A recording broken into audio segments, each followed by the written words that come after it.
The Couture 303 podcast is now officially sponsored by Dapper Turkish Barbers in Hunts Cross. You can find them on Wood End Avenue and they do the full service there. The hair, the beard, the ears, the nose, the cutthroat, hot towels, the lot. It's the only barbers I ever go to. Fantastic service, great lads. No need to book, just pop in and see them 7 days a week. If you want a nice sick fade like mine, you will not be disappointed. The absolute best in the area. That's Dapper Turkish Barbers, Wood End Avenue, Hunts Cross.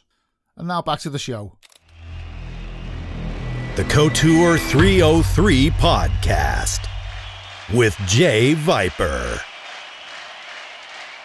Welcome back to the show, guys. Another episode of the Couture 303 podcast. My guest today, back when I very first started DJing, I had a bit of a break and I come back. And when I come back, there was a guy on the scene, a young kid who was doing absolutely fantastic things, smashing it. I would say arguably the number one hard dance DJ in Liverpool. He was doing fantastic things and he walked away. Well, he's back. I'm glad he's back, and we'll find out why he went away and what he's come back for. Please welcome to the show the very lovely Mr. Neal Thomas. How are we, Neil? I'm good, mate. How are you? I'm fucking superb, mate. Thanks for doing this, mate. I really appreciate it. Oh, thanks for having me on. Mate, it's a pleasure. As soon as I seen you come back, I thought, you know what? First thing I want to do is welcome him back. Next thing I want to do is get him on the podcast to talk about his story. Because I'd say arguably, at circa 2005, 2007, you were I would say you were the number one hard dance DJ in Liverpool. Well, yeah, without sounding about my own trumpet, like I'd like to think that as well. Like, I mean, there wasn't many of us. Don't get me wrong, but what you were doing, mate, was leagues ahead of everybody else. But we'll get into that a little bit further in the show. Right, as I do with all my guests, mate, I go right back to the very start. So, where and when were you born, mate? So, born in Liverpool, as you can probably tell.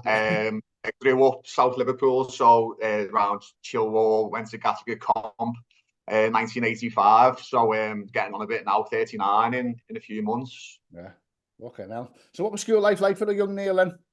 Shite, mate, I hated it. So I've recently found out that I've got ADHD, so recently being diagnosed with that maybe 6 months ago. Been a little bit of a revelation, mate. I mean, obviously, there's a big thing about it now, but it's coming a lot more into the public domain. For me, it just sort of answered a lot of questions. Like, I always got told, when I was in school, he lacks dedication, lacks attention, he's bright, but this and that and the other. And you get told something enough, you start believing it, don't you? So I just thought I was sick. I really did. I just thought, school wasn't for me. All my grades were always really bad. And I never really fitted in with anyone. I never really had like a set group of mates when I was in school. I was a little bit of a floater, you know what I mean? I suffered with a lot of bullying back when I was younger as well. I guess me being a little bit more out there and not realising it then I just thought I was being normal.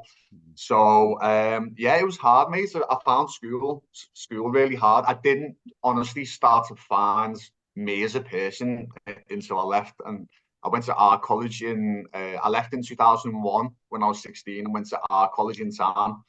And that's when I really started to sort of find myself a little bit more as a person. But even looking back then, mate, like I was still just like, it's honestly, it's taken up until the past few years where I've had X, Y, and Z happen to me throughout my life. And I've had to really do some like studying down into like sort of why my brain patterns are the way they are and why the way I think is the way it is. And once you start learning a little bit more about yourself and deep diving, it's just like a light bulb gets switched on into how you need to manage how you are. I suppose it's getting that diagnosis as well. Like you say, it's a revelation, but we'll answer a lot of questions. I watched the podcast recently with DJ Trax, and I think DJ Trax is probably in his 50s now, and quite recently he had a young lad, and they were doing tests for like the spectrum of autism. Yeah. And he was with his missus, and they were going through the checklist, and he was like, well, ticking them off, going, well, that's normal, that's normal, that's normal. And she was like, Mike, it's not. Yeah. And he was like, well, he said, well, I do that. And she went, that's not normal behaviour. Turns out, at the fucking ripe old age of 40 odd years of age, he's on the spectrum for autism and didn't know. But all the behaviours and the traits he had as a young man, as a child, he just put that down as normality, And like you say, back in the day, you were just a little fucker, you were just naughty, you were just a little shit, you were just disruptive, you were just this. it was just labelled, and it's sad to think there's been a lot of people, you know, from our generation and generation before, who could have acquired and achieved great things had this been diagnosed a lot earlier. We're going off topic a little bit here now, like, but it's good that it's being recognised now. It's just a shame it didn't get recognised, you know, 20, 30, 40 years ago. And, you know, who knows what we've missed out on with other people. Exactly, mate. I do sort of like, I can't live with any regrets. Like, I really can't. But at the same time, I sort of do reflect back on my decisions and direction and the way my life's gone, and just thought, well, if I actually did have a diagnosis or even medication, mate, you know, I'm not someone who just wants to be relying on medication, but even just some sort of guidance back when I was younger, I do feel like, you know, things could have been a lot different for me. And it's the same with a lot of other people as well. It's sad because, like I say, you know, it's even just knowing it's there. It's like when you're not well, if you've got a tummy ache or a headache, or you just feel like shit or whatever it is, you don't know what it is. It's a bit worrying. If you're like, okay, it's that curry I had last night, or it's the fucking 10 pints I had fucking the night before. You know, if you've got a reason for it, it's easy to deal with. It's the not knowing.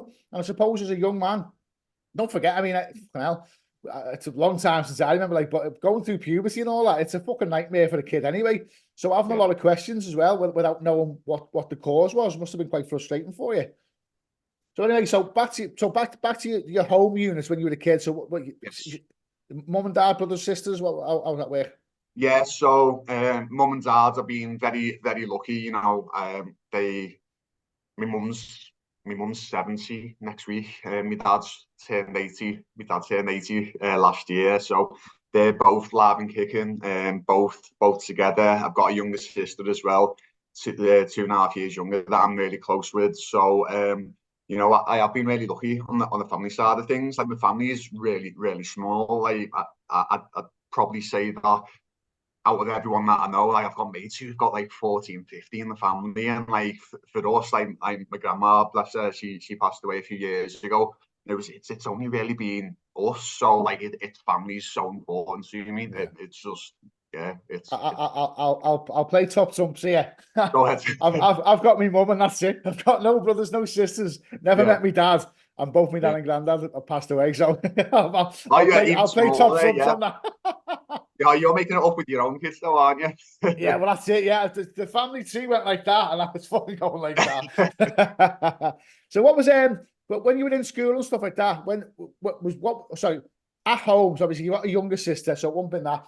So where would you say your musical influence come from? Was it from your parents, or was it from other friends, or you say you haven't got a big family, so you haven't really got cousins and aunties and uncles and stuff? My musical influence came from not belonging anywhere. So when I was in school, I wasn't even into music, you know. I think I got like an E maybe when I did it in my GCSEs and stuff. And you know what it's like in school back then. I'm sure it's a lot different now, but back then it's like, how can you play the recorder? How can you sing? All that sort of stuff. I can't do it, mate. Bottle full of beans. Yeah, exactly. I actually can't sing, mate. It's probably one of the worst things I can do. So I didn't think I was musical in the slightest. So it honestly never interested me. And it wasn't until I left school, went to college, and that's when I first started going out. And when you go to college, you sort of get lumped in with people who may have left school a year or so before you. So, you know, instantly they're already like a year ahead of you. And back when you're that age, it doesn't matter. A year or two's a big difference, isn't it? Yeah. Yeah, and they're going out already, and like when you befriend them, you sort of see, like, it opens your eyes a lot quicker than what it would do if that wasn't the situation. So I started going out, obviously, as we all did, underage. You know, I think one of the first clubs I went to was the Buzz. So yeah, that was an eye-opening experience. Yeah. But like, I really found my calling for going out, going to Garlands. I remember first walking in, and again, I can reflect back on it and think it was 100% my ADHD. Like, seeing all the bright colours, all the crazy people, and people just enjoying themselves, and you know, I not feeling like a weirdo. Like I obviously had felt deep down of just like, wow, there's, in the nicest possible way, there's plenty more weird people here, and I'm all for it. You know what I mean? Garlands thrived on that whole ethos, though, didn't it? You know, or the whole the marketing scheme behind Garlands was, you know, don't be a carbon copy of someone else. Be yourself. Be the number one, true to yourself. You. Well, mate, you probably remember how tough it was to get in for your normal people. Like So, on the yeah. I've told this story before, but I'll tell you, I don't know you know might know this. So I sent a CD into Garlands, and I'd never been. Obviously, it was, you know, there was a bit of a stigma still back then of straight people going to gay clubs, because you didn't want to get for that. You know, it's their club. You know, you don't want to fucking go and, you know, start fucking boogieing in their gardens type thing. But everyone knew that the place to be was Garlands, especially when they had the hard house. I digress. So I passed the CD in and got told, yeah, you can, you know, we've got a gig for you there. So I thought I better go and see what it's all about. So the flyer said footballers' wives, shoulder pads and shin pads. So looking back now, it was a fucking dickhead move. Like, I thought, right, I'll wear an England shirt. Oh. so I had this. I don't even like football, so I bought an England t-shirt. You know, fucking 40 quid or whatever. I had a pair of like denim, like 3/4 length shorts just past the knee. Went with me ex-missus, me mate and his missus. Gets to the front of the queue, and the doorman's looked me up and down. I mean, I must have looked like a fucking football hooligan. Thinking about it now, Taking a football factory, like. Yeah, you know, a fucking England t-shirt and a fucking pair of denim shorts. He looked me up and down. He went, "No, not tonight, mate." And I said, "I'm playing here next week. Can you let me in?" And he went, "No, mate." And I said, "Okay." I said, "Can I just ask you why you've knocked me back?" And he went, looked me up and down again. He went, "Shorts." I said, "Okay." He said, "So if I go away and come back and I haven't got shorts on, is there any other reason you would knock me back?" And he went, "No." I think he was just looking for a reaction, mate. You know, "Oh, come on, mate," and all that. So goes home. Luckily, I'd travelled down with my mates in jeans, puts my jeans on. We goes back. So this time we get to the front of the queue, and it's me and my mate. So it looks a bit more palatable than it's two lads. You know what I mean? Yeah. So the doorman's, "You've been here before, mate?" And I said, "Yeah." I said, "About 25 minutes ago." He went, "What?" I said, "Your mate behind you there knocked me back away in shorts." And he went, "Do you knock him back for shorts?" And he went, "Yeah." He went, "Yeah, I got to get in." We walked in, and there was lads with fucking shorts on. Yeah, like fucking like PE shorts. I thought he's just done that as a test. Sorry, I've just digressed there, but yeah.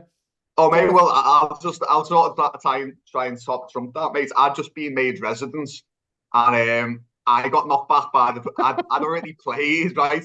I played. I'm sure we will talk about it, but I'd already played. I went to go the next night that I wasn't playing, and he turned me away. I was like, "Mate, I'm literally resident DJ here." So yeah, they like knocking people back, shall we say? But you know, but I get it. You know, like I say, especially now being older, wiser. I'd like to think a little bit wiser. I get it. You know, it was a safe haven for gay people, and it wasn't. The world has changed. You know, people are a lot more understanding, a lot more fucking empathetic and sympathetic. And but I've had this conversation before. When I was a kid, the worst thing you could be in school was gay. There was lads in our school who were gay, and they got a torrid time. Not for me. I wasn't a fucking bully, because I was a bit of an outsider myself. I kept myself to myself, and I kind of got through school by being a bit of a fucking class clown and making people laugh. You know, no bullies don't fucking batter the funny kids. You know what I mean? So I kept myself out of trouble and off the radar by being funny. But there was lads in our school, and you knew then they were gay, and they got a terrible time. And you just think, fucking hell, it's just the way they are.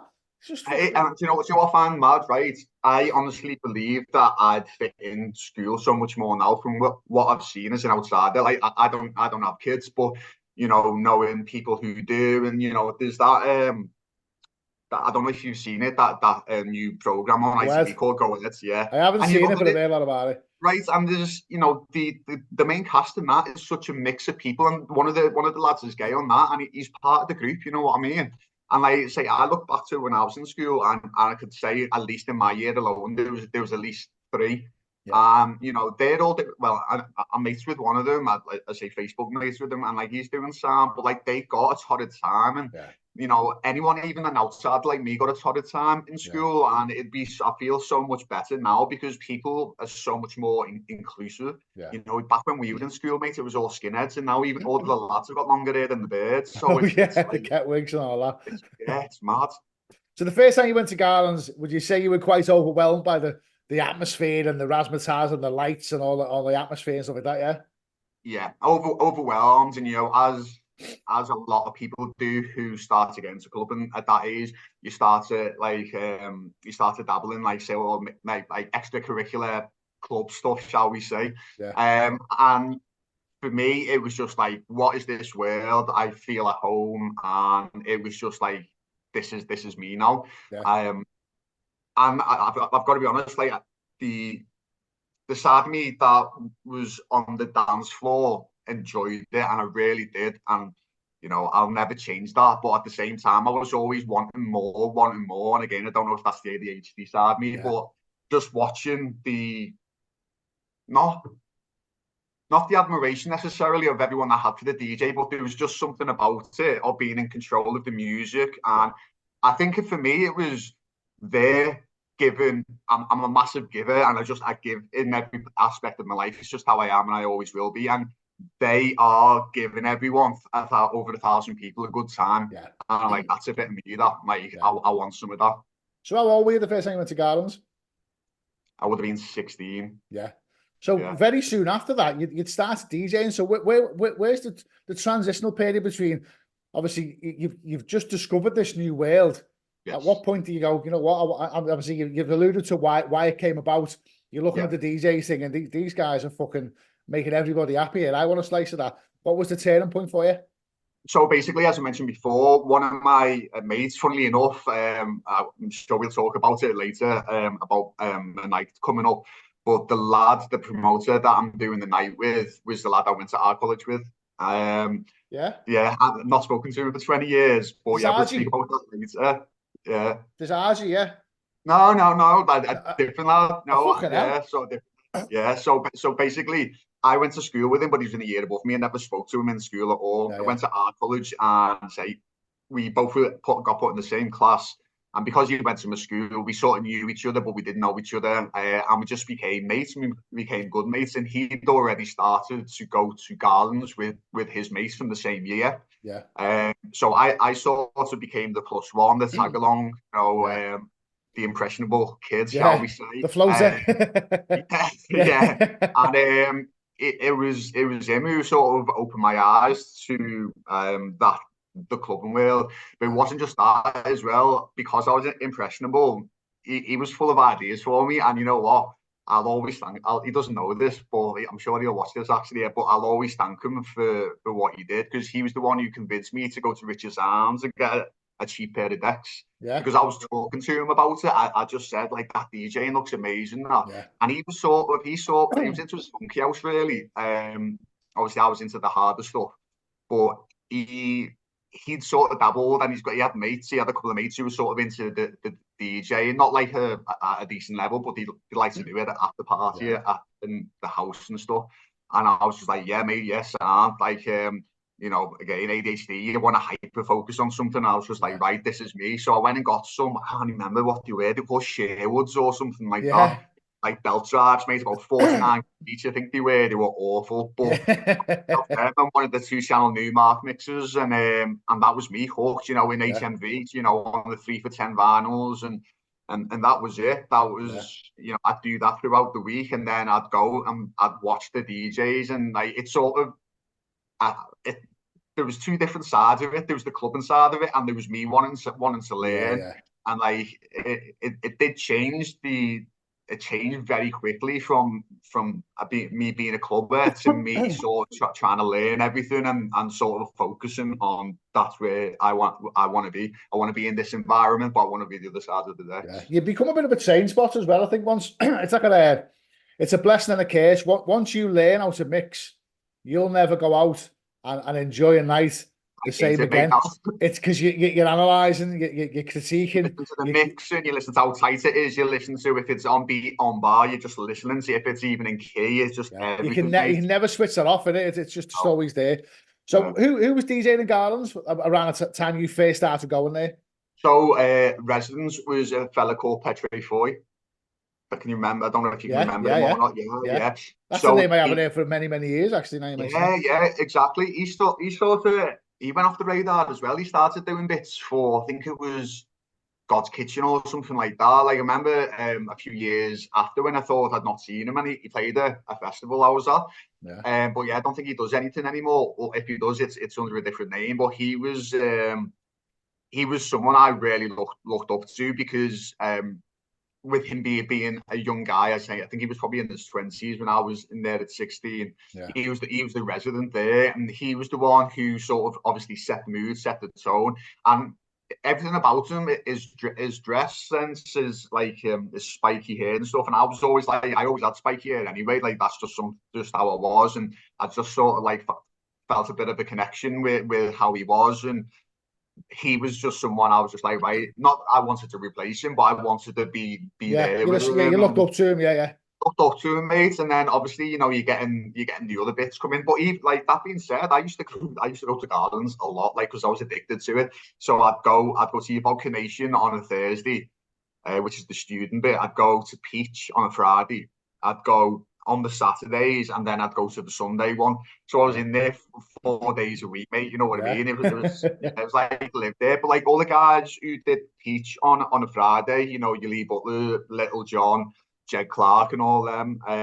You know, it's these guys as well. It's the Scouse guys who, like, you're just like, well, they're from here and they can do it. Look what they're doing. You know what I mean? And then, you know, because you want to see more about what the scene's like and what other places the city has to offer. You know, I used to go to the O5, and, you know, I'd be in the Sunrise, be in the Pleasure Rooms, mate. It's like my music taste was so eclectic that, you know, I just couldn't get enough of whatever music. Good music's good music. Doesn't matter what genre it falls under, does it? Exactly. So when you got these Sherwood or whatever they call them. Sherwood, yeah. You got these decks and you started buying tunes. What was the format back then? Was it mini disc, CD, tape? What we record onto? No, to record onto. I mean. Oh right, so yeah, sorry mate. Yeah. Put a mixtape out there, because when I was a kid, it was tapes, and then it went to mini disc, and then it went to CDs and stuff. So I was on the cusp of it, swapping from tape to mini disc. Mini disc was fucking fun. Oh, amazing. I remember the first time I got a mini disc. I had a load in the garage the other day, and I was looking at them like, wow. So good. Probably thought it was the future, like, but just to digress a little bit, like, my uncle's massively into his music, into his metal and his rock and stuff like that. And he was like, this is the future. He had, like, I think about 2,000 CDs. Like rock CDs, and he transferred them all onto mini disc. Got rid of the CDs, and then 18 months later, he's stuck at these little square things he can't do nothing with.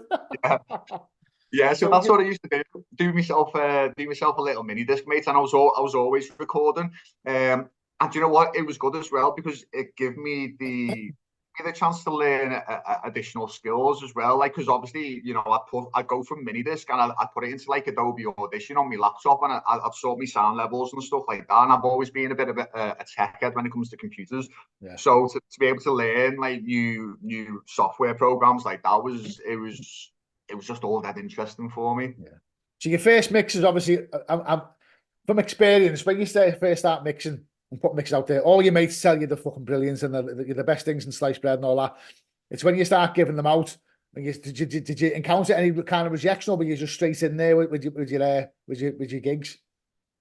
To be honest with you, it's mad, because I'll listen back to the first mix I did now. Don't do that, mate. I think I start right, but the thing is, it's actually mixing wise, I'm like, wow, that's actually really good. Yeah. I'm still surprised with that one. And I think it was because I was such a perfectionist that I probably it's something that you grow out of when you actually do get better. But I must have done the mix without recording it, or I must have recorded it a good 5 or 6 times over and over and over to make sure it was perfect. Yeah.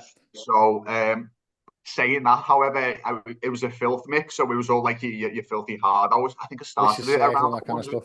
168 BPM. Fucking hell. Where'd you go from that?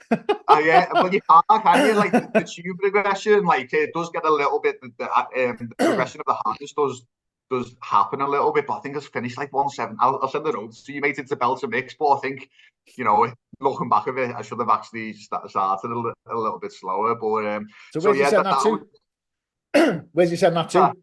Where'd you send that mix to? So I'll sort of talk over a little bit of how I got to Garlands. So I don't know if you can remember Quiggins. Yes. Yeah. So Badass, the shop that was in there, the clubbing shop. Yeah. So I was in there all the time, mate. So I wanted to sort of really immerse myself into the culture of clubbing. So I was buying all the Cyberdog stuff, going out in with all my hair and spikes, all the mad stuff, all the Sun Essential and Gatecrasher bits and bobs, and they had decks in there. And I just got speaking to the guys in there, Cam and Ness, who owned there, a lovely couple, and I basically I started DJing in there, going in the shop, in the shop, and then there's two guys who came in from over the water who were doing a night called Ultraviolence in the Lemon Lounge, back when it was the Lemon Lounge. No idea what it's called now, but yeah, back when it was the Lemon Lounge.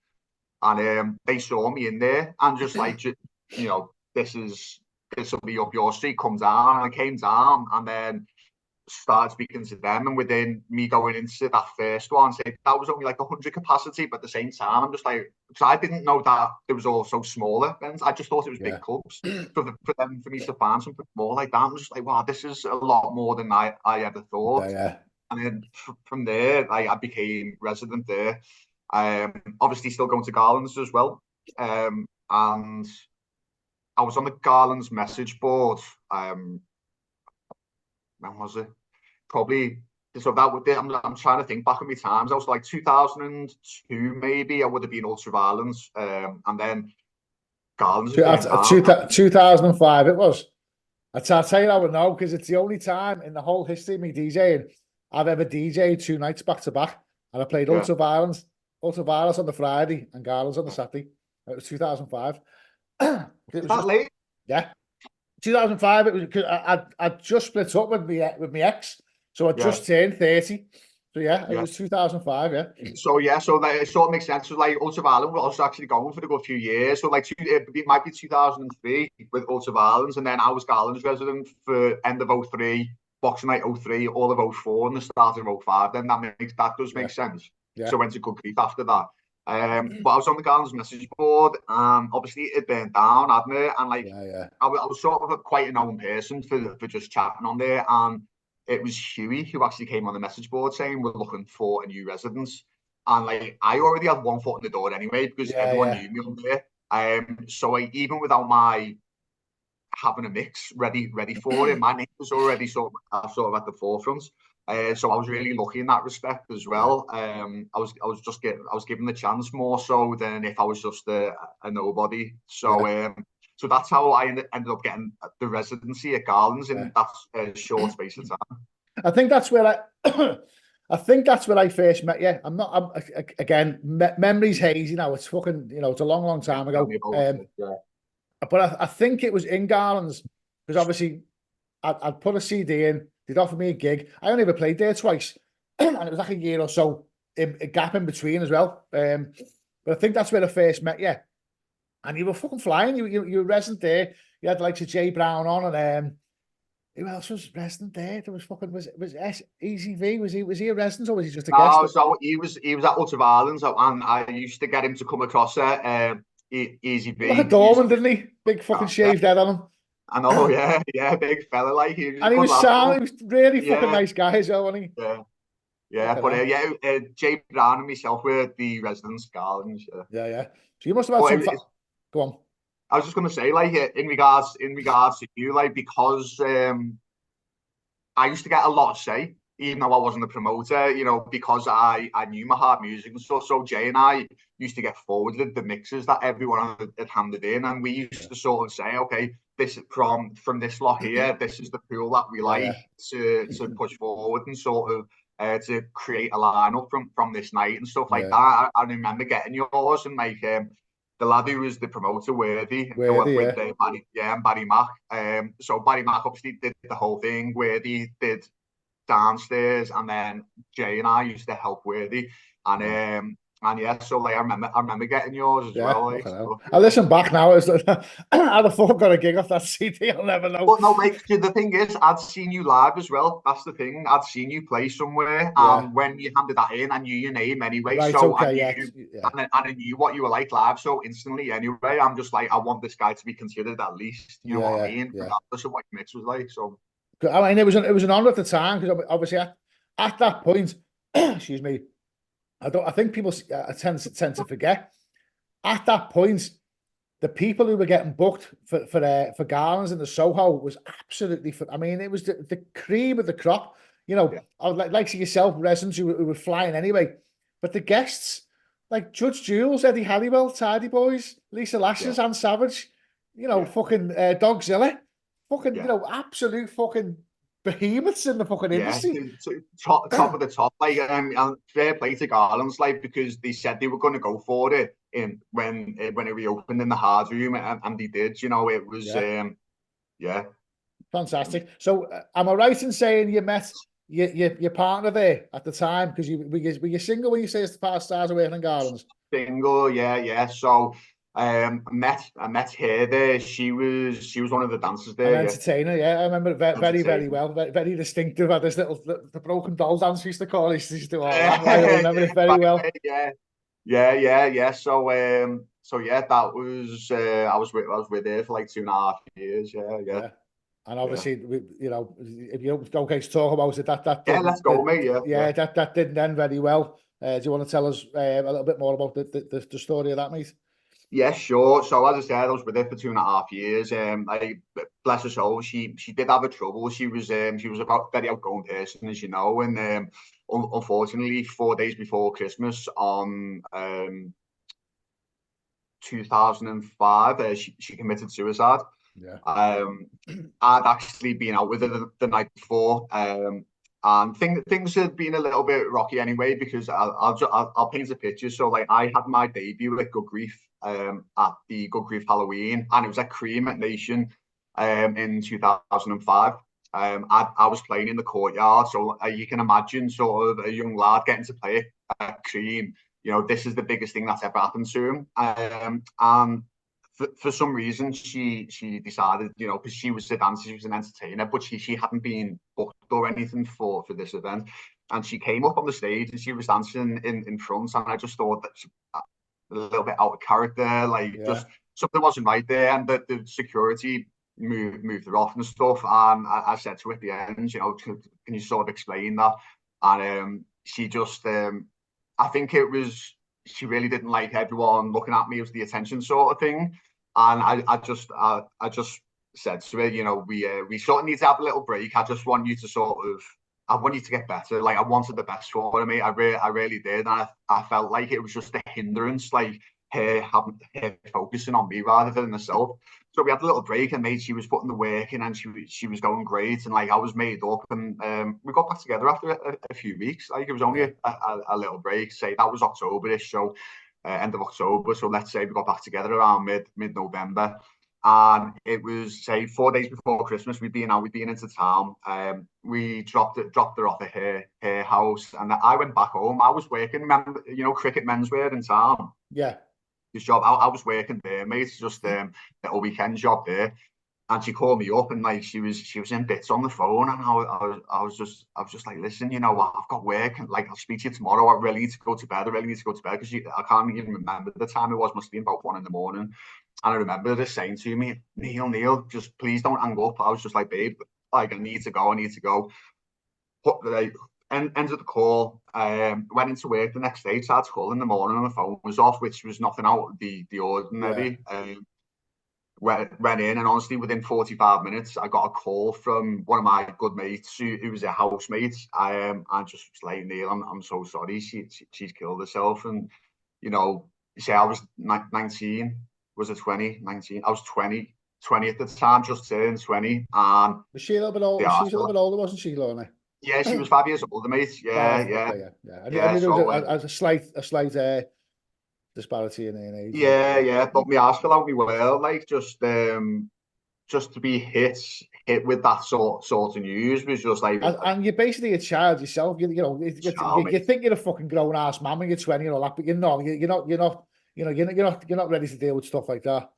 No, and I don't think, I've got to be honest, I don't think anyone's ever ready to deal with stuff like that. Like, especially as a kid, and it really has affected me as an adult, and moving on from that. Again, going back to the ADHD thing, you know, I found out that people with ADHD feel emotions 10 to 15 times more than a neurotypical, if not like more than a neurotypical person. So like it was a proper ton of bricks, a literal ton of bricks, and yeah, it's so how did that how did that affect you in the sense of, obviously you've you've alluded to the fact that within the party scene there's things that go on behind the scenes, you know, recreational drug use and stuff like that. At this point in your life, how does that affect you? Do you start looking towards that as a bit of a masking agent, maybe?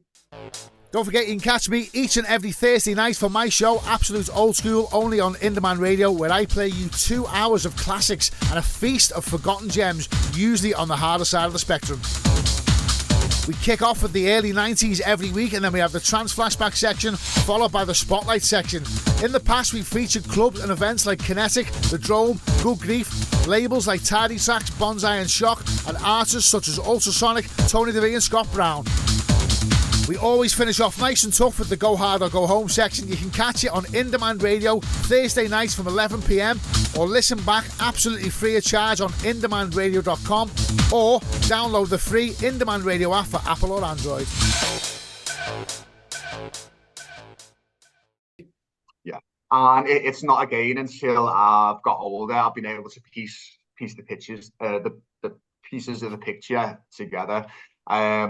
I was taking recreational drugs, mate, but in a recreational manner. You know, I was just doing it at the weekend, and it was fine, and I was comfortable, and I had no issues and stuff like that. Ketamine had just started to really come into the Northwest. It was only in the gay scene, really, and in the harder sort of thing. It wasn't known in Liverpool like at all back then. You know, it's a bit of an epidemic these days in the city, and I know Ketwig's just a turn of phrase now, isn't it? Exactly, yeah, turn of phrase.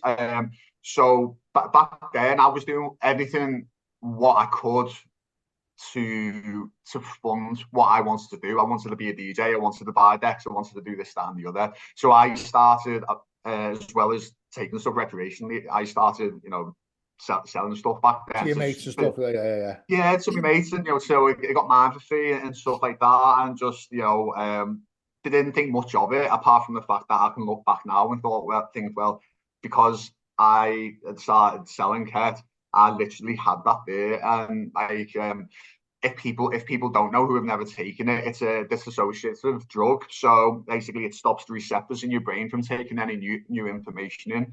Therefore, any sort of emotions or feelings and stuff, it will switch them off. Yeah. And I found myself slowly but surely using that more and more and more to mask the noise, what's going on in my head. Like I say, like having a neurodivergent brain, an ADHD brain, you know, I can have like 3 conversations going on at once in my head, as well as like music playing in the background, mate. So it's quite a busy place anyway. And if you can imagine something that severe happening, it was just a complete load of noise. And I was looking for anything, because I was undiagnosed still, obviously. I was looking for anything that was able to turn that off.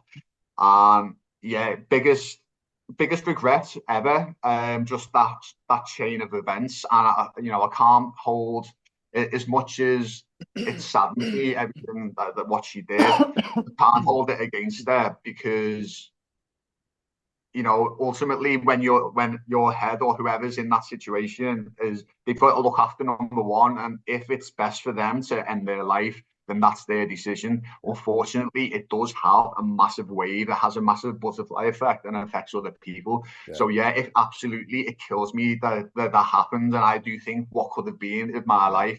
And that's not to say, you know, ultimately I would never have ended up in addiction, because I could have down the line in other points. It's quite common, obviously, doing these podcasts. I've spoken to, I think you're guest number 41. And I've spoken to a number of people who've alluded to the fact that either on or off camera, they've suffered with some kind of recreational misuse. It's not always to the point of addiction, but you know, it's got out of hand and it's caused issues. And I think sadly it just comes hand in hand with the industry. I mean, it's just to paint a picture. I don't know when this was. Me and you were never like close mates. We worked in the same circles and we knew each other. You know, we were always cordial, always got on. But I always remember, I remember the fucking clear as day. I was sat in bed on a Saturday morning, and this is before WhatsApp and all that kind of stuff. And someone text messaged me or rang me and said, "Have you heard about Neil?" And I said, "What?" And he said, "He's in hospital. He's fucking took a bit of a fucking bad turn." Now, how old are you now, Neil? 39 in a few months. So I'm 10 years older than you. So the father in me, obviously I'm not your fucking father, like, but the father figure in me, instinct was like, fuck, you know, get me fucking phone, and I fucking reached out to you, and I can't remember if it was a text message or whatever. And I don't even know whether I rang you. I can't remember if I rang you or text message you, but I remember being concerned because you were a kid, you know, and you know, I thought a lot of you. You were fucking doing great things, and the maternal part of me, or paternal part, whatever you want to call it, was like, fucking hell, this kid's going off the fucking rails here. And I don't know whether that was before or after the passing of your partner. But I remember just being concerned, thinking, fucking hell, this kid's going to go off the fucking rails here. It was I mean, like... it was, no, I agree. I didn't know that. I appreciate that, because I remember, like, I had quite a few people just sort of like, what's going on? It was 100% after. So basically that happened, as I said, I think that was the 22nd, you know, I've tried to not block it out. It was like 22nd of December 2005. I went over to Ibiza to escape, to do a season. I was DJing over there as well. Like, I was pool party resident for Tardy, and I was playing at like Bar M and stuff like that. So I went over there to escape, but it was the best and the worst thing that for me, because obviously if you look at from the end of December through to when I first went in March, that's when I was starting to use Ket more and more and more. And by the time I went over there, mate, I was using it a lot more than I ever had done. I wasn't really using it recreationally anymore. And to go to Ibiza, where people are on it 24/7, Monday to Sunday, and the cycle starts again, it just, that's where it really hit me bad. So I probably think that was probably when I got back, mate, because I probably took a knock when I got back, because I came back to the UK and I suffered with the weather, you know. So I came back from the sun, and it was it was September. I came back and it was dark, it was miserable, it was pissing it down. All the fun of the past 6-7 months had ended. And I was back down to reality then, back into the reality that shit, my girlfriend or my ex, or whatever, like, what you want to say is did what she did. And it was hard to take. And again, it's not been until I've had my diagnosis with a psychiatrist that he's explained to me there's a difference between an addict, and there's a different an addict compared to like someone who uses for a certain situation. And he said, I'm not even like, I haven't been a functioning addict, even though I have been able to function to a point day to day when I was in addiction.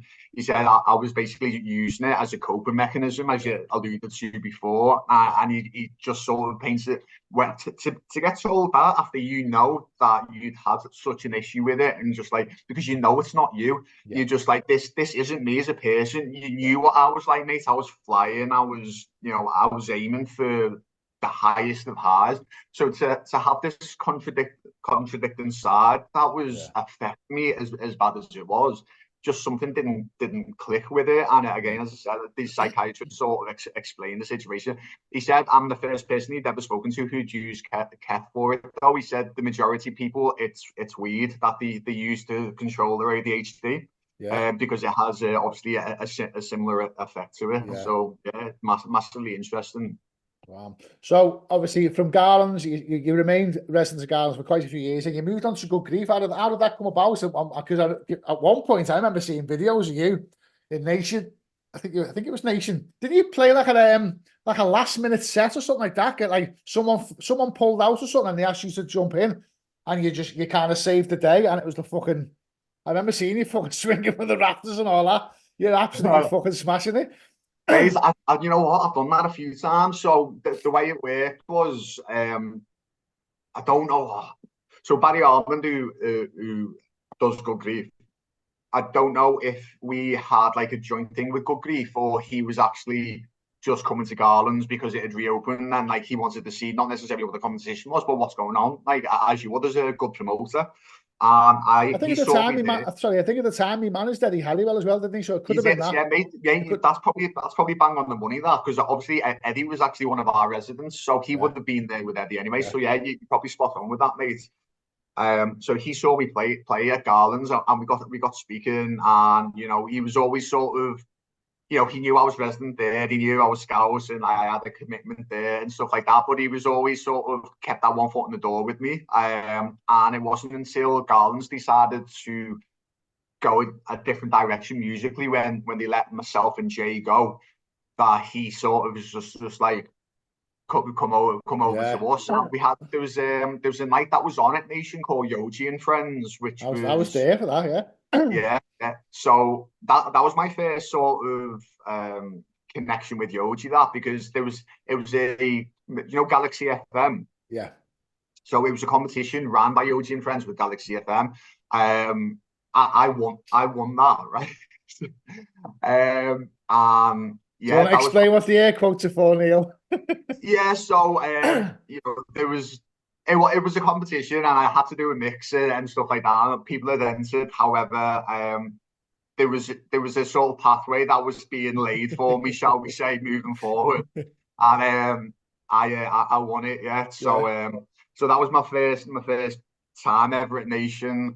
First time meeting Yoji, and yeah, just think that must have been start of 2005, maybe. Yeah. No, it couldn't have been. It's hard to figure out all these days because it was so fucking long ago. But I was there for that. Yeah, it would have been start of 2005. I'm sure I've still got a flyer. I'll have a look at when we get off this. But so anyway, so that happened, and you know, obviously I was getting watched pretty close to see how I'd cope in that situation.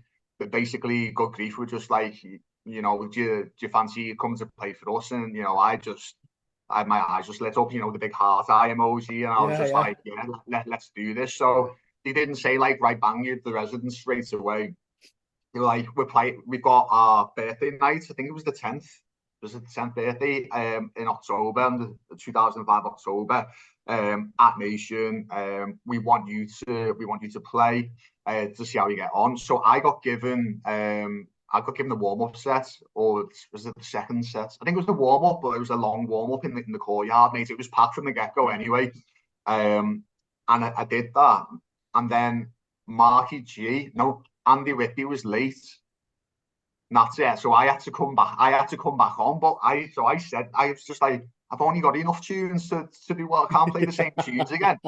So they were just like, well, can you go home to get them? And obviously I'm a self-ended. I'm Chillwall at the time. It's a bit of a mission from town, like, isn't it? I said to me, mate, can we do this? I think I had like an hour, 40 minutes, or over 40 minutes to do it. So he absolutely nailed it through Wavertree to get back. I just didn't care what tunes I was throwing into my bag. Got back with enough time, and boom, I was up there. And like he was, I think he was about 40 minutes late as well. So I played like a good 40 minutes of his set. Wow. And I think they moved him later on in the end because Marky G came on after me instead. So yeah, that's happened. But like, just going back to what you actually said about me jumping on at the end as well, that was on a different night where I've had to do exactly the same. Yeah. So yeah, I've been called upon a few times. Not all heroes wear capes, Neil. Oh, exactly, mate. And, you know, it's one of those things. You know, it's the people on the dance floor haven't a clue what's going on. Half of them are just like, they're just loving the tunes anyway. They don't care who's up there as long as it's good music. But like, you know, when you've been able to help a night be as successful as it is, rather than just bloody it being empty up on the stage, then you know. I had a similar thing myself. November. So rewind to November 22. Obviously Stu Allen passed away. I think everybody felt that because he was for a lot of us, it was an inspirational figure and our introduction to dance music and the scene, especially for my generation, especially. So Stuart passed away. and they had a Stu Allen memorial concert in Bowlers, and it was a fucking who's who. Everyone was on. The lineup was fucking insanely massive. So we went as punters, me and a few of my mates. Had the fucking time of my life. Fast forward 12 months later, I've started the podcast was already started then, but the podcast was going better. Yeah. I'd started a radio show on In Demand, and I've been booked to play Reminisce Festival.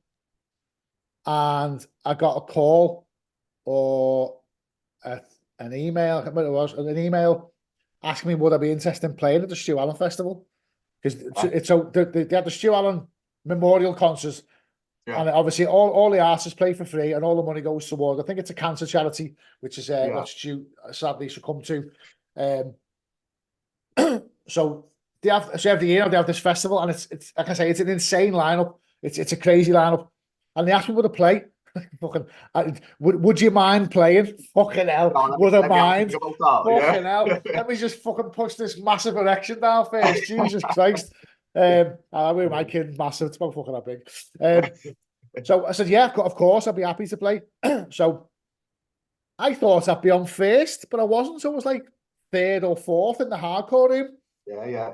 So I turned up, and as you've alluded to before, we all learn our lessons from the past. I made sure I took a few extra tunes on me, because it's only a flash drive these days, isn't it? I took a few extra tunes, and I played my set. And on after me, I think it was Daz Willis, I think. Whoever was on after, and I played my set. And I was on after Paulo. Remember Uprising? I was on after him. So I thought, fucking hell. So I played after Paulo. Did me set, and because you don't get paid, you get like free drinks tokens. And I was driving, so my missus Jenny, she's fucking on the free berries, like. So she's about 7 berries in, like. And I said, "Come on," I said, "We'll get going soon. So I can have a berry then when we get home." So Vibes turned up, and Lively turned up. They got fucking mobbed, walking towards the back of the stage. Everyone's getting pictures and all that. So I went to speak. They've both been on my podcast, Shane and Lee. So I went to speak to Shane, talking to Shane, and then Lively turned up. He was getting mobbed, so I just left him to his own devices. But let him get settled in. I thought, I'll go and say to him before he gets off. So goes behind the stage, says to Lee, as I'm walking back, the stage manager said, "Are you going now?" And I said, "Yeah, why? What's up?" She said, "Couldn't do us a favour, could you?" And I thought she was going to say, what's the reg of your car? I'm going to tick it off the list or whatever. Yeah. She said, I think it was M Zone's running late. We're going to juggle things out a little bit. Can you jump on after Vibes? So I looked around and the fucking room was fucking packed. Yeah, I went, nice. Yeah, fucking definitely. like that again. Yeah. You fucker. Your fucking pants got a bit tighter and the head got a bit bigger. I went, yeah, of course I will. So yes, same as yourself, you know, you stay ready, you get ready, and you're always ready. And I played, and it was one of the fucking highlights of the year. It was fucking fantastic. Going on after Vibes and Lively, doesn't get much bigger than the hardcore scene of Vibes and Lively. So to go on after them was an honour anyway. I've met them both personally, but still an honour to share the stage with them. And obviously, I just then inherited their crowd because everyone went in to see Vibes and Lively. The room was chocker. It was fucking brilliant. It really was good. Yeah, honestly, sometimes that can end up being better than the set you were booked for. It was. You know what I mean? 100%.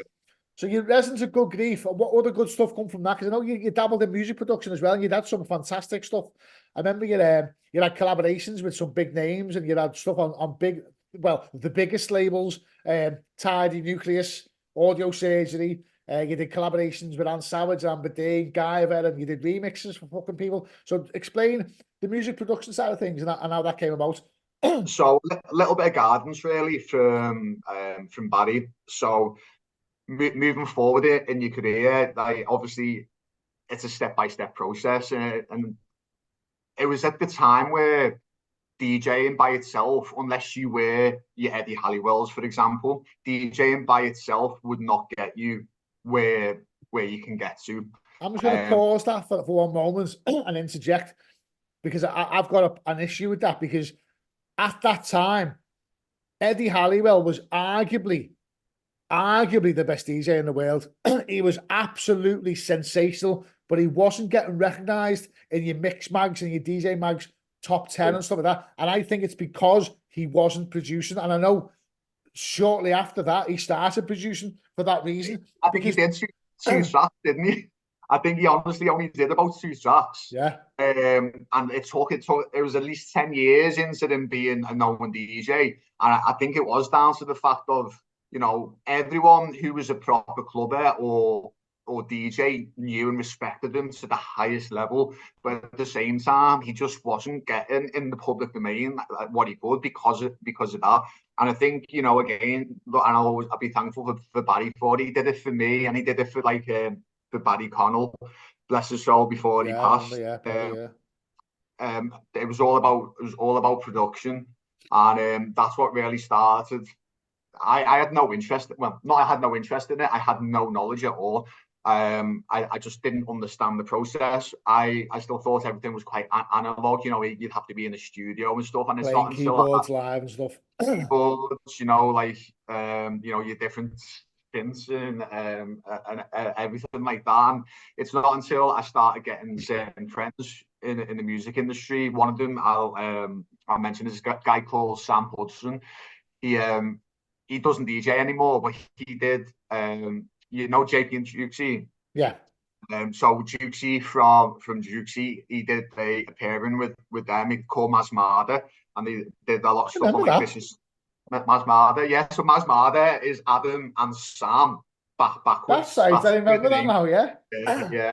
So yeah, and you know, he did really well with it, and he sat me down and he started showing me, and it was Reason that I first started on. Now, if I look back at Reason, I think, fucking hell, how to overcomplicate an actual. Couldn't have showed me fucking FL Studio, could it? No, well, that's it. Like, if you don't know Reason, anyone who doesn't know Reason, you literally had to wire everything up together. That's like, yeah. So you have to, I think it was like auto control, and it'd swap it around, and you could see the back, and then you were like, had to drag a wire on your computer from there to there to make that run through there. And, you know, I guess if you learn the hard way, it makes other stuff easier. So I learned on that. And then I'm moving forward when I started doing more and more stuff. I started doing a lot of stuff with Garver. Like, he's one of my close mates. And as you'll be aware, he's an absolute genius in the studio. And he's a Fruity Loops guy, always has been. And he's who showed me the way with Fruity, and that's what I've used ever since, mate. Yeah. I have sort of looked at other little bits. I was in the studio with Archie the other week, and you know, he's on Ableton, and that was sort of my first. I've had to mess around with Ableton myself, but seeing someone who knows what they're doing with it is a lot different. Yeah. So, and that really sort of intrigued me as well. So, I'm moving forward, I might have a little look at that. But I'm a Fruity Loops guy, and you know, it's something that, going back to what you originally said, it's just something that a lot of people have to do now, because it gets, even when you're not pushing your mixes out, or you're not like, and well, today's day and age, even if you're not doing a TikTok or an Instagram or something, if your name's up on the Beatport top 10, you know, people are seeing it every single day. Just going to give you the warning, Neil. Mrs. Thomas is in the background. She just walked past. Did she? She's walked like a horror film. You see. Seen something back down there. I remembered what you said. The woman in black. Yeah. I knew she would. Yeah, and so you had some fantastic success with your production as well. Like I say, you got releases on Tidy, Nukleuz, Audio Surgery, and you did some fantastic collaborations. So what would you say your highlight was of the production side of things for you? It's hard to say. I'd say the highlight was actually creating my own genre. Now, I always wanted, and I say that, and people might think, well, how do you create your own genre? But like, you know, Yoji Biomehanika, when you get an accolade off someone like Yoji Biomehanika, you know, what the Yoji labels you the pioneer of tech house, was that right? Tech dance, yeah, pioneer of tech dance. I mean, Yoji knows his shit, mate. to the point he actually swapped from his hard style to play tech dance. Yeah. Like, for me, that just absolutely blows my mind, and it's gonna be one of the things that I'll always hold as one of my highest accolades. Like that happened. Like for me, production wise, I like the harder stuff, but with my music taste being so eclectic, you know, I'd say deep down, I'm techno head. Like, that's the root of what I like. Just like the percussion, the rolliness, the craziness of the actual structure, etc. And I just was like, how can I merge these two together? So I had an idea, like I say, my brain's 100 miles an hour non-stop anyway, and I was writing tracks in my head, and I didn't have the facilities to be able to get it down. So I started going in with one or two people, but I actually got in with Guy pretty quick in that in the timeline, and it clicked with him and I, not only because we were mates anyway, but because he got what I was saying. He was the only one who was able to actually get down on a sequence set exactly everything, the sound and everything what I wanted. And the best part about it for me is, if you listen to like the stuff I did with him at the start, you wouldn't say that's a Guy track. You know, and he actually said it had to your me, it was unique to you. Obviously, he helped you produce it, but I mean, I still regard Man on the Moon as one of my favorite hard sound tracks of all time. It's an absolute monster. I remember I first came across Guy at 2002 at Creamfields when I was in Speak. It was my first ever one, so I would have been 17, and I was in the hard tent at the end. And so the other side, you know, Serious Sound that you did? Yeah. So there's another side, on the B side to that, there's a track called You'll Know It. You'll Know It, yeah. Yeah, and that, mate, that is still like, it's one of the like the biggest like European hard dances, and I heard that in its intense. I was just there like that. Obviously, I was a little bit off my head, and I was just like, "What the hell is this?" Yeah. But I think I was like in HMV the next day or something, like maybe the day after. But that's a B-side. Fuck off. yeah, and I found it, and I was like, this guy. Yeah, pardon the pun. Yeah, and I started getting all the stuff, and like, so I was a proper fanboy before I actually became a mate with him, and like, when you just know someone has got that, you just know it's going to click. And as I said before, he turned around and said, I'm one of the only people he's actually done production for where, you know, there's the amount of tracks he's put out for someone else, but you could go, yeah, that's a Guy track. That he said, I'm one of the only ones where it's mine, and that you know, I've got an idea, and I'll say what I want, and obviously, you know, he does his thing like the way any good producer does, but so yeah, like being able to sit down and get my ideas actually sequenced was amazing. And I say I had really good success. You know, I had tracks released over in Japan. Obviously, I had a massive following over there. You know, there's guys like Remo Con and Yoji and stuff. You know, I was actually meant to be playing over there before I stopped it. And you know, I actually did some like hard groove techno tracks as well under a different name. I had them released in Brazil. You know, so you know, I've had my music about, and obviously I wasn't satisfied with just giving them to the big labels. I was just like, I want to get my own stuff out and go my own direction. So I started NTR, which is like, it's got a double meaning. It's like New Tech Revolution, but also Neal Thomas Records. Yeah. And I started that and started getting my own tracks out on there. I had control of distribution. I had control of promotion. I also had control of the income of it as well, which was a nice little bonus. To say, yeah, fuck all these days off tunes. But I was also in control of what artists I'd get on and who I'd have to remix, and not just that. It was helping me as well, push myself in my career, because I was making these connections with the big names. You know, I was paying people to remix, but at the same time, I was building a relationship with them that has still lasted past that remix. So, yeah. So we'll get back to you walking away in just a touch, but amongst all this, a little bit earlier than that, you got an accolade. If anyone's at my age or your age, I'll remember Mixmag. Mixmag was the fucking the Mac Daddy of all the fucking one.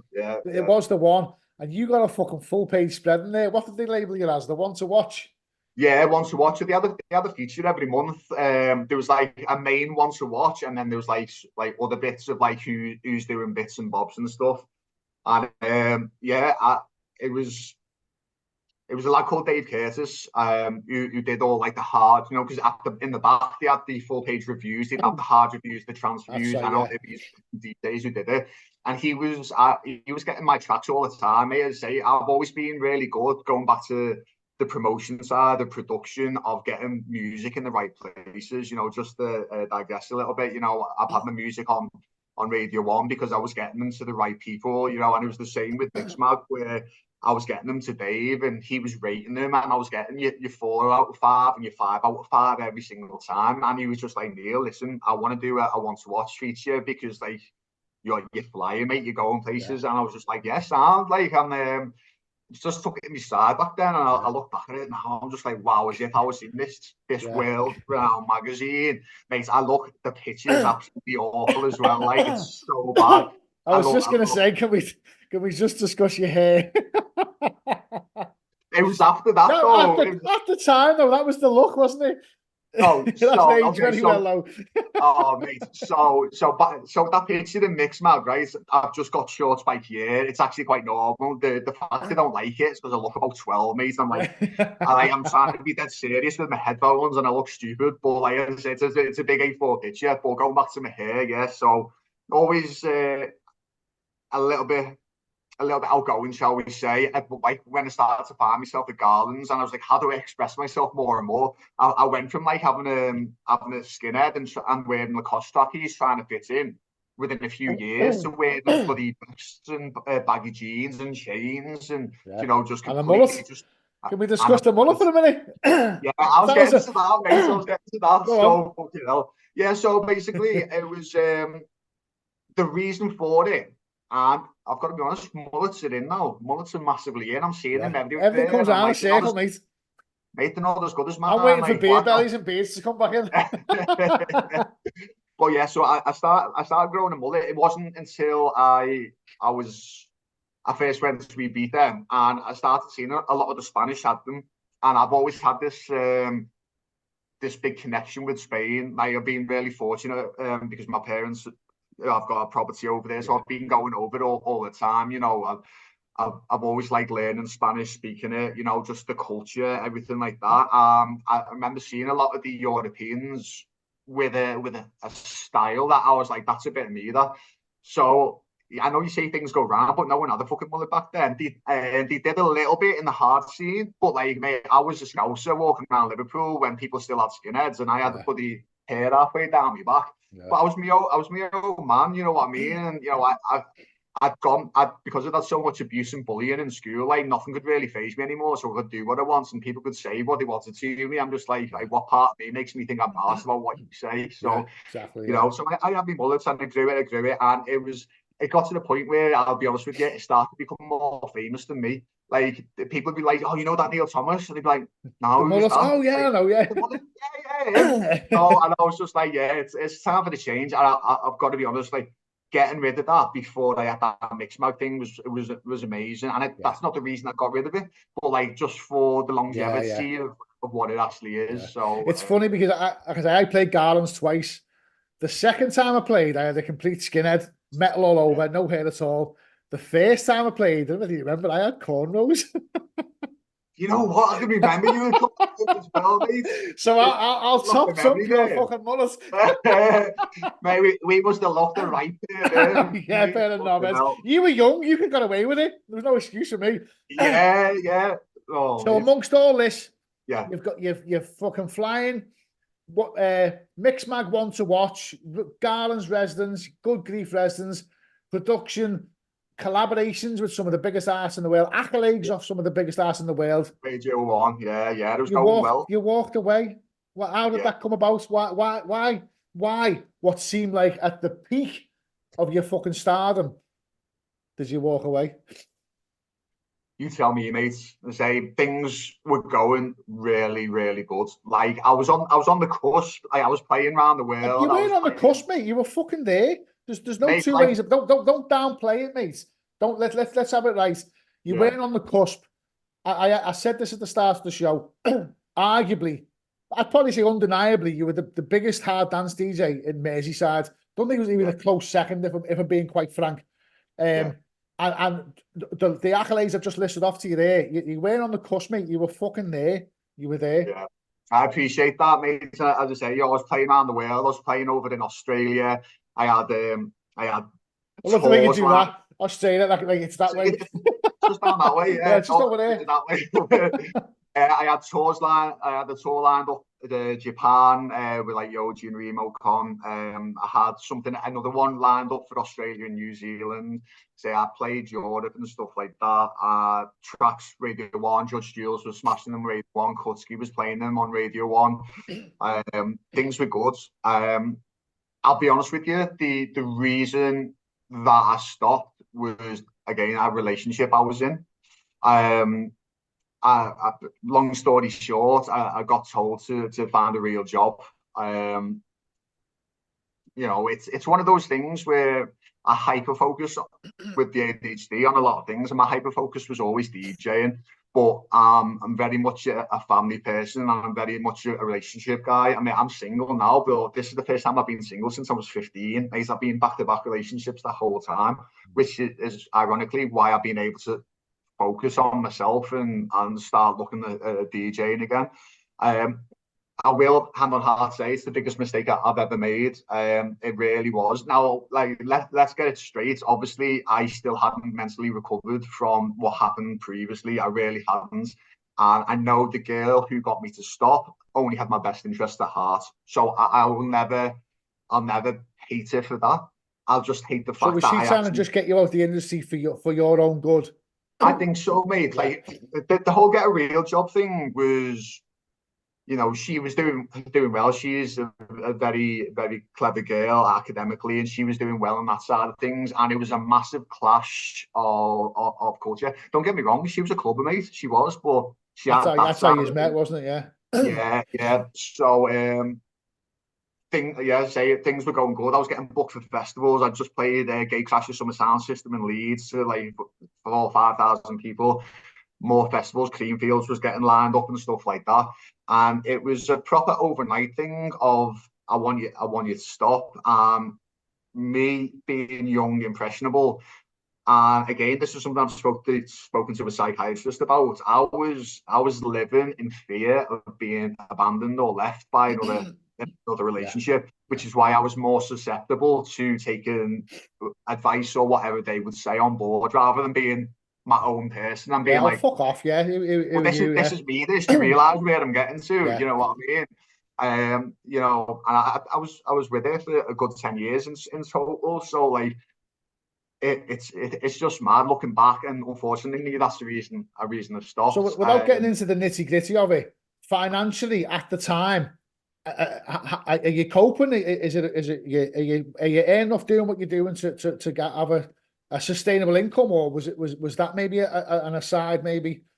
Oh, mate, I was smashing it. I was getting paid extremely well for me DJing, and I went from getting that sort of income to I went to work in a call centre, mate, which was like £4.75 an hour, I think it was. Wow. And to be hit with a big stick of reality like that was it was crazy. Would you say that put a strain on the relationship, because you're not with this girl anymore now, are you? So that must have, I can't really put it into words, but I kind of half get why she's done it, because she's seen behind the scenes how it's affecting you as a person, and but it's devastating for you to think, as you said, on the cusp. I think you were on the cusp. I think you were beyond that. Yeah. So it must be a bitter pill to swallow. Like, that must have put a strain in the relationship. It's one of those things where, as I said before, I can't live like with regrets and hatred for anything that's got me to this point, because I can, if I look at it from my point of view, like I could say, I hate the girl. She absolutely took everything away from me, this and the other. But I've got to be a realist here, mate. She dealt with a lot of hell from what I was going through with substance abuse, mate. She really did. She put up with a lot of shit. Now, it put a massive strain on, as you mentioned, on the relationship, and it was actually my decision to end the relationship. For nothing more than I wasn't the best version of me I could be for good. And I don't think she knows that, mate, and I don't think she ever will, because we haven't spoken since. But I left because I wasn't giving her what she needed. And I know she's moved on, she's married, and she's got a kid, mate, and I couldn't be fucking happier. Like, that fills me with joy, the fact that that's happened, because I just wasn't in the right space.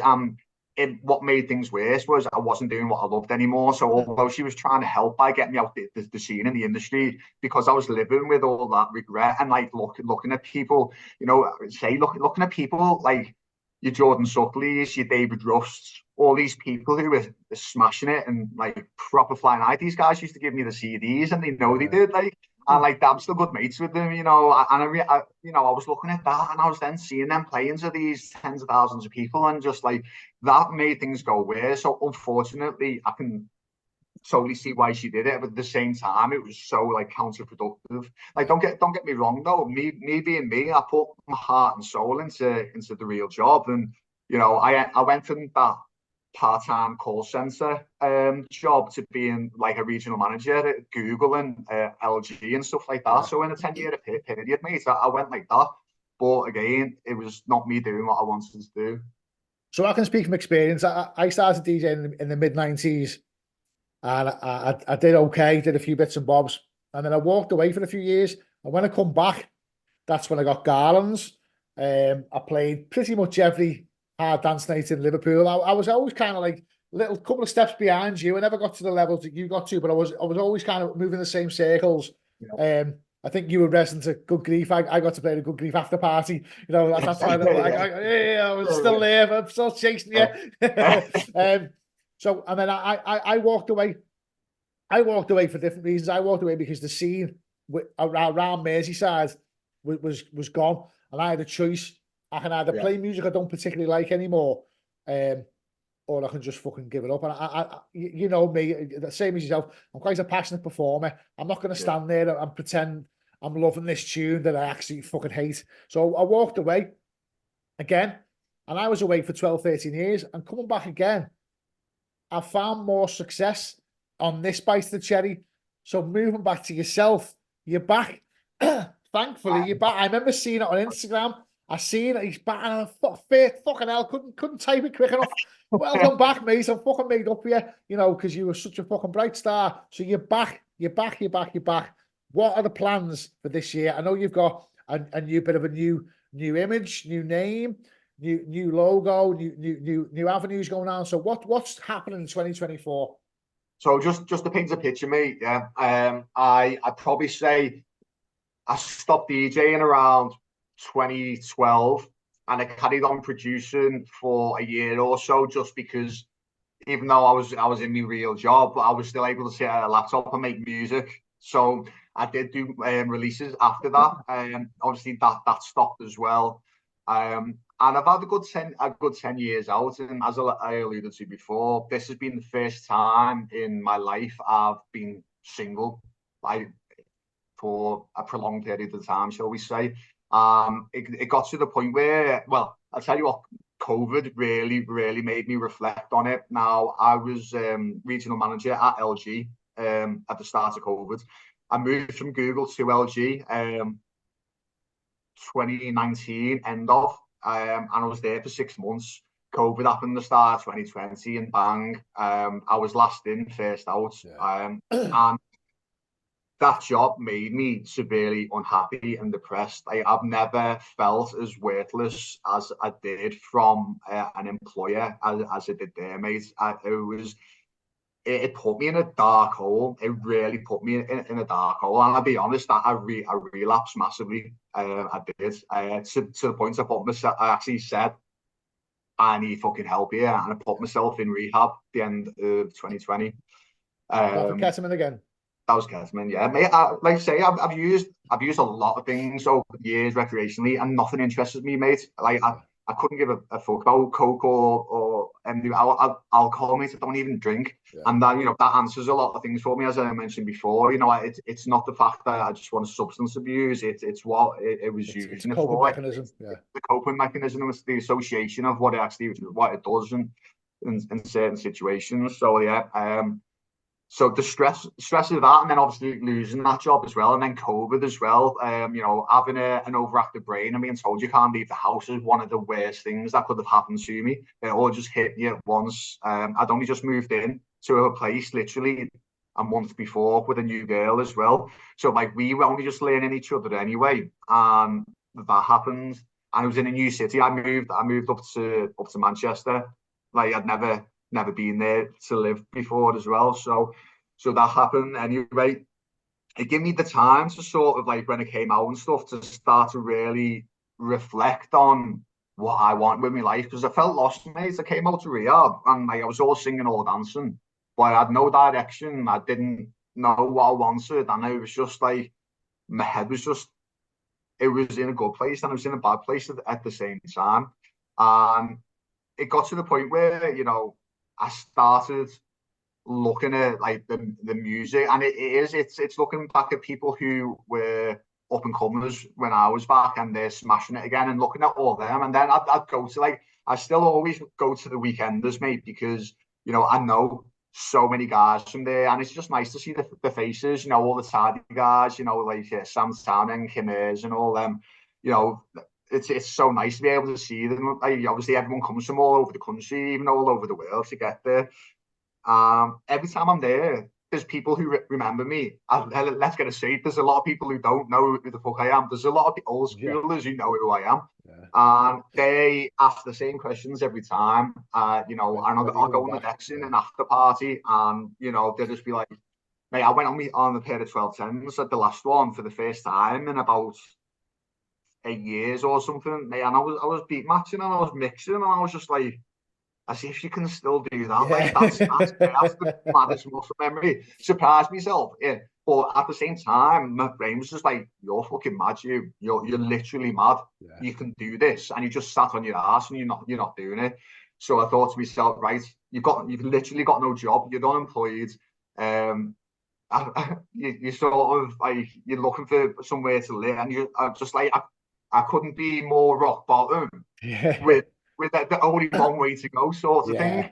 And I coincidentally enough, the music I play now, and this is another thing that made me go, why am I sat on my ass? The music I was making, the tech dance stuff, shit like that is getting absolutely rinsed now. Like hard techno is so massive, and especially in Liverpool as well. And I just thought, all this stuff is the stuff I was making 15 years ago. And I was like, I was already thinking about getting back involved anyway, and I really was. And I was just like, there's no time like the present. Like if I miss this wave, mate, it's like a surfer. You know, if the wave's gone, it's gone. And I'm just like, right, whilst I've got the ability, the time, the freedom to put all my eggs in one basket and push forward with it, I'll go for it. And that was me thinking about just doing it as DJ. Now again, I'll go back to my mate Keith, who I met in our college. I knew him from school, didn't speak to him in school, only knew him from our college. He took me to Garlands, he was the one who told me to get the decks. He messaged me after not speaking to him for 20 odd years, just under 20 years. Are you still DJing? I was just like, well, no, but funnily enough, I'm starting again, mate. And he was just like, well, I do big promotions over in Miami and over in America for like the likes of Deadmau5 and Avicii and stuff like that. And he said, I want to do my own. He said that's being for companies. And Miami's that way, as you can see. Yeah, same as Australia, just past Australia. It's a bit further. He was just like, I'm looking to start my own thing. Would you be up for not only being resident, but being partner? And I was just like, well, give me a business plan, mate. But fucking yeah, anyway, before I've even seen it. So we went through everything, and I was just like, we can do this. And he was just like, do you know anyone else you can get on board who can help make it a 3? We need at least one other resident who is going to be absolutely the man for it. And I was just like, I literally know the exact perfect guy, who's Argy. Yeah. So I've known Argy for absolute years. He's another guy who's an up-and-comer. He's passing his CDs and all that. And he's absolutely the don, mate. He's one of the best technically gifted DJs I have ever witnessed. And now he's obviously started his production as well. And he actually took a change. He moved away from hard dance and he started again. Still on that, isn't it, his Argy name, but he started again and went down the techno route. And that's the sort of, obviously, we're going to be hard dancey, tech dancey, but it's going to be predominantly techno. Tribe is the name. I'm sure we'll talk about it a bit more, but he's smashing out. It's like, right, I'm going to give him a shout. And I spoke to him, and he was just like, yeah, like, first of all, I made up your back. Second of all, let's get involved. And I've got to be honest, like, it's the way it's worked with us three, with Keith's knowledge of the industry and the venues and that sort of connection, my old knowledge, shall we say, yeah, mate, it's triangle, the perfect shape, don't they? Yeah. Exactly, and with RG still being really prevalent in the scene, it's just everything's just sort of come together like better than what I could have imagined. Now, I say the first one is in a few days on the 23rd. This Friday. So we give a little plug now. So what can people expect this Friday, Neil? So we are going to be at Williamson's Tunnel. Fantastic venue. Yeah, say we're not gonna be silly about it. You know, it's an unreal venue, as you know. We're starting off small. We have got big dreams. We want to move to bigger venues, but we did want a base as well. And now it's not just going to be a Liverpool night. Again, with kids' knowledge of venues around the UK, and also with obviously RG being on board, we're looking at like you like to Swansea or Cardiff, where obviously he's a South Wales guy. Birmingham, Glasgow, Manchester. We've got all these venues lined up, but say we're starting off in Liverpool. It's going to be your hard dance, your hard techno, and yeah, we've got Scottish girl called Marie who's on. We've got RG as resident, myself, a young Welsh girl called Fair, who's an up and comer who's absolutely smashing it. So we're going to get the tickets, Neil. We're going to get the tickets. You can get them Resident Advisor and Skiddle, mate. The usual gaps. Yeah, so it's called Tribe. On Instagram, it's tribe_events_UK. What I'll do is I'll put that down the bottom of the screen. Obviously, when we wrap the podcast up, I'll get the information off you, and I'll flash up an image of the flyer. It'll be here where I am. It's lovely. But yeah, mate, I'm so excited for it. As I say, like I did plan to get back involved myself anyway. So this is actually my first gig back as a full DJ. As you mentioned before, I'm starting afresh. I was in the mindset of what do I do, and this has been the hardest decision I've made really about coming back. Is do I carry on being Neal Thomas and have people who know me from back then sort of be able to jump straight back into me, or have people who are brand new who are they'll search me and they'll see I made music 15 years ago and have that link, or because I am going more of the techno side of things, do it just swap to ENTE and still be like Neal Thomas presents ENTE the way Activated does with T78, because he does his techno from his hard style. So that's the sort of direction I decided to go. And I'm going to start again. I'm older, I look different, I act different, I'm going to be doing different music. So, once people understand the direction I'm going in and they learn who I am anyway, people will pick up on the old stuff anyway. So, yeah. It's funny because some people have like different names for different genres. You've got Scottish Trill, Vinyl Groove, and all that. And then you've got the likes of Rob Tessera. Rob Tessera's just Rob Tessera on everything. Funky house, hardcore, tech, fucking Sansa. He's just Rob Tessera. And he still smashes it. Yeah, mate, 100%. And that's sort of like what I was sort of thinking, because I have always been someone who's changed. I've obviously got a very eclectic music taste. So the hard groove techno I released in Brazil and sort of around South America, that was all under Nelos. I was going to say that Nelos was your name, yeah. So when I played in, I did like it was Electro, back when Electro was first out in like 2006. I was resident at Bar M for Manumission. So I played Electro under Nelos there. Like the hard groove techno was under Nelos, but I've done loads of stuff. I've done trans techno under Nitro P as well. So like I've had lots. I've always tried to say, well, I'm having this for this, this for this, and this for this. But yeah, like I love the way Bobby T does it. Yeah, he just doesn't give a fuck, does he? He's not to say that, no matter what it is. Everyone knows who he is. I was speaking to Amber about this the other day. And she was just like, she thinks it's the best decision for me, because she said, obviously, her and Guy are together, and I was round there the other day. Get married soon, aren't they? Yeah. Well, civil partnership with Yeah, the well, caveat. same, Yeah. We were talking about that as well, but yeah, made up for them. But she said, as everyone knows, Guy and Guyver are two massively different people. And she said, even Amber and Amber D are two crazy different people.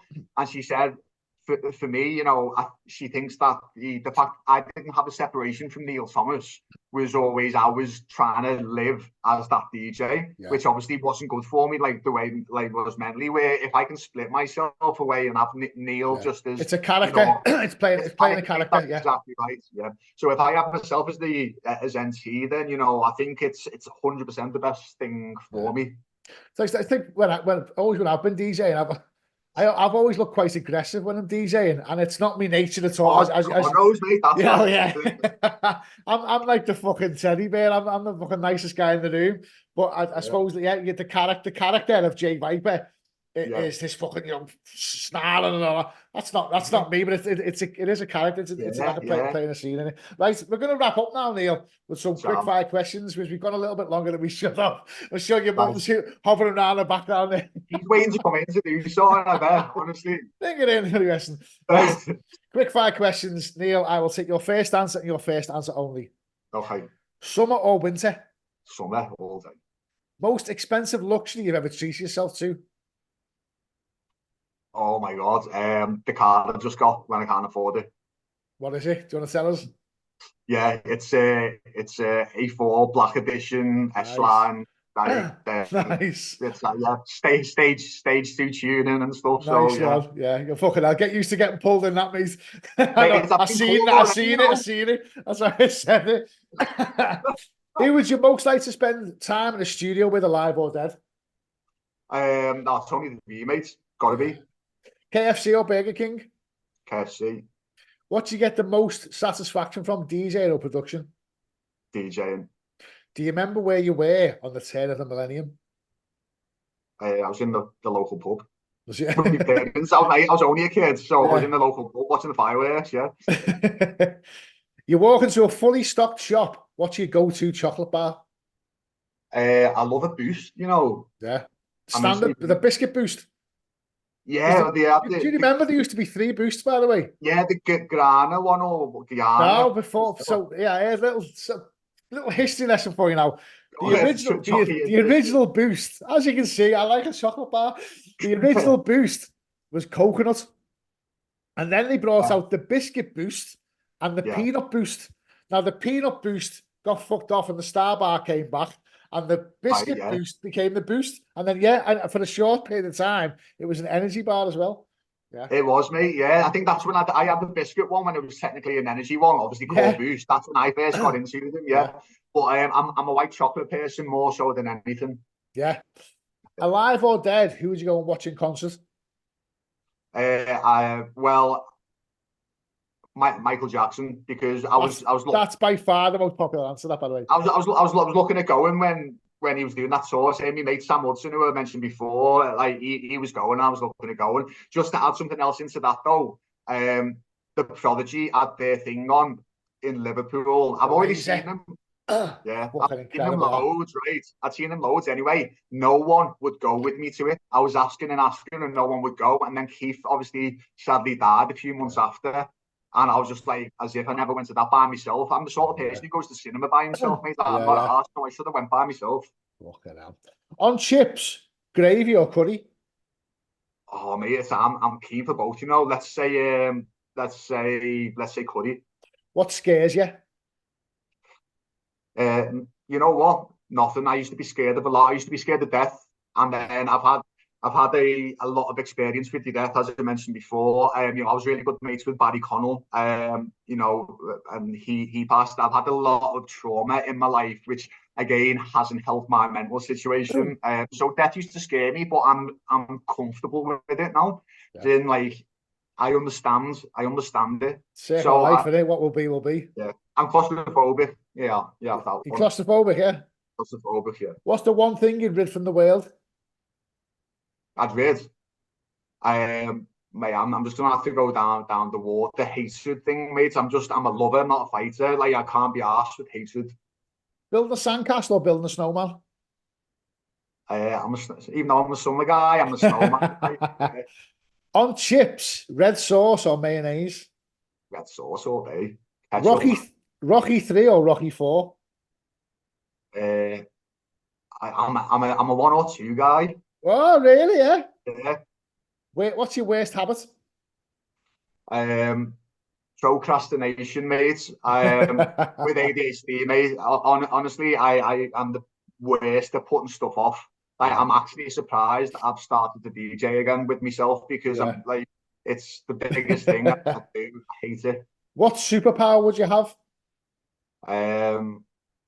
Flying, mate. I dream about flying all the time. Yeah. And the last question, what's the best podcast you've ever been on? Well, apart from this one. Yeah, this one, mate, all day. Yeah, Neil, it's been an absolute pleasure, mate. It's been nice to catch up with you. It's been nice to see you. I'm fucking made up your back. I wish you all the success in the world. I'll be watching with a keen eye. Just so good to have you back, mate. You know, I think it's going to be a great year for you. I foresee fantastic things. I just want to thank you for going on the podcast. Anyone, you want to give a shout out to anyone? No, as said, you know, Trax coming up in a couple of days. Yeah, thanks for having me on, mate. You know, I really appreciate it. As I say, I am starting out, and you know, there's not many people who will know who I am. So, to have a, you'd be surprised. You'd be surprised, Neil. You really will. It's one of those things. Like, it's hard when your brain works a certain way to like, you know, you've always downplayed it. You've always doubted yourself. So, like, you know, you don't think. I think that's me, Mark. Yeah, so just thanks for the support, mate. It's like, honestly, it means a lot. So thank you. You're very welcome. Right, guys, this Friday, Williamson Tunnel Tribe, you can get your tickets on Skiddle, information at the bottom. Up next for me is the one and only Mr. Lee Haslam. I will see you in a couple of weeks' time. Take care, guys.